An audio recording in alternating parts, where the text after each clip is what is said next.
Yesterday, today the same. Call his name. Gaya ng nabanggit sa Ezra, isang libro lang ang libro ni Ezra at ang libro ni Nehemiah sa Hebrew. Sa Nehemiah, tinuloy ang kwento ng mga Israelites nung bumalik sila sa Jerusalem mula sa pagkabihag sa ibang bansa. Dito nakasulat ang tungkol sa pagtatayo ulit ng pader ng Jerusalem. Sa tulong ng Diyos, inabot lang ito ng 52 araw kahit pa maraming kumukontra dito.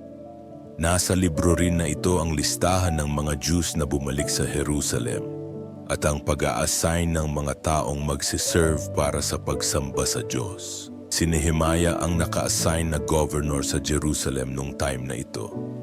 Bago bumalik sa Jerusalem, nag-serve muna si Nehemiah bilang taga-serve ng wine ni King Artaxerxes ng Persia. Nakuha niya ang tiwala ng hari at naging maganda ang buhay niya sa bansang yon.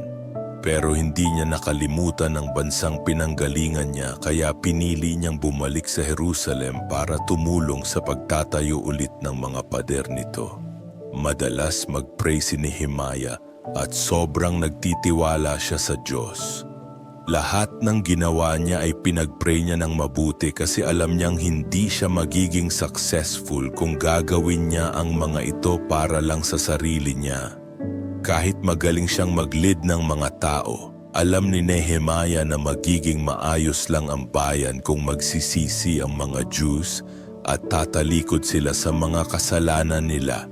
Tapos noon, mararanasan ng mga Jews ang blessing ng Diyos.